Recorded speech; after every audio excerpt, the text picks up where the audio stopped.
Good morning and happy Tuesday, July 22nd. Checking in from Tonawanda, New York. It is a pretty cool 53 degrees out, but you can see the sun is shining. So while I'm always grateful for my feet and friends to share the journey with, I'm also very grateful for the sun.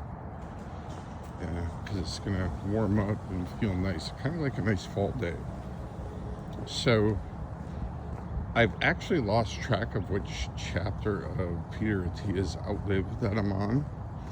I believe it's either 15 or 16, and he really goes into nutrition. So I think last video we talked a lot about how the testing around nutrition just sucks and the data is not reliable, and started to go into how nutrition is individualized, meaning that there is no one size fits all diet. So while I'm doing something that is working for me, that doesn't mean that if somebody else does the same exact thing that they're going to have similar results, which is something that I've been thinking about because I've gone through a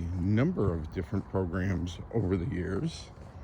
I've never had this much success. I've had some programs where I've had some mild success and dropped some weight, but nothing that was ever sustainable. So, when we look at all the different pieces, I know that the exercising has definitely helped in the movement. That is probably the biggest difference now that I think about it and say it out loud. That's been the biggest difference, is just my willingness and ability to sustain a 2-mile walk every morning. Not that I've been doing 2 miles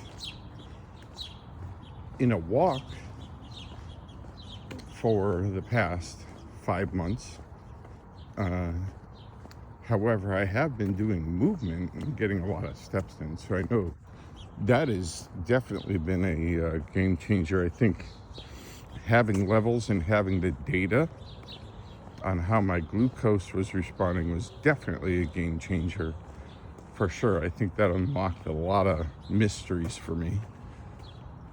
But he talks about the 3 different types of diets. So he wants to get nutrition away from the traditional, political and causational. Well, causational is probably the wrong word. But just there's a lot of religion and politics around different diets, but he breaks them into 3 groups, which is caloric restriction, which is just simply reducing calories, dietary restriction, which is avoiding specific foods, and then time restriction, which is fasting. And he goes into each one of those and does a fairly decent job of wading through the waters of, as he mentioned in the previous chapter, alleged data that there is out there for one way or another. So basically, caloric restriction, dietary restriction, and time restriction are the 3 big buckets of tools that are available to somebody to help with their nutrition. And his point is that you definitely want to find something that's sustainable. And he does give warnings against, different areas of nonsense. And I don't remember a specific example, but kind of what I took from it was okay, so I could eat one Big Mac a day, but that necessarily wouldn't meet my macro goals. And of the macros, protein is the most important one.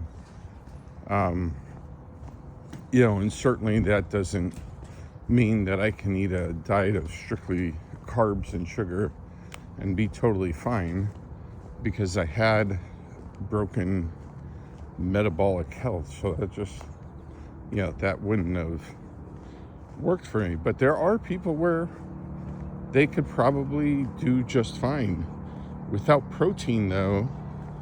Going back to the beginning of the book, you're not going to have the muscle that you need to sustain your Centurion decathlon. So very interesting chapter. Nothing real specific to take out of it other than you can't give up. You have to keep trying and failing. I know in the business world, that's something that we quote often and talk about a lot, how failure is the best teacher. And when you make mistakes, the important thing is to learn from the mistakes. And, while we're excellent at applying that to business, we don't apply it to our health, right? And, for me, the nutrition thing, I have tried countless diets, some that are absolutely sound ridiculous, like the big breakfast diet, where we would try and eat one meal in the morning, which is actually kind of a time restriction.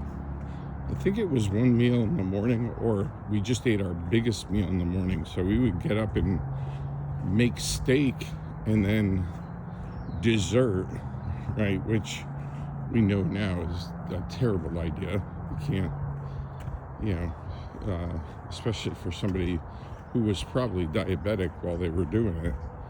But the point is that there were many different diets: ketogenic, fasting, Mediterranean, the doctor's diet, so many different diets that I've tried over the years. And if I gave up and I let one or two failures define how this journey would end, then I would still be unhealthy. I would not be as active as I am. I wouldn't be walking and talking to you right now. So, long way to say, keep trying. There is something for everybody that unlocks them. It's just that everybody's individual. So your health is not a one-size-fits-all. It's not a one-size-fits-all prescription. You've got to do the work of finding out how your body responds to certain things and then adapt appropriately. I hope you guys have an amazing day, and drop some comments in there. Tell me a little bit about your story. I'd like to hear about some amazing things that you guys have found out about yourselves, and share those stories with the rest of us. Be amazing today.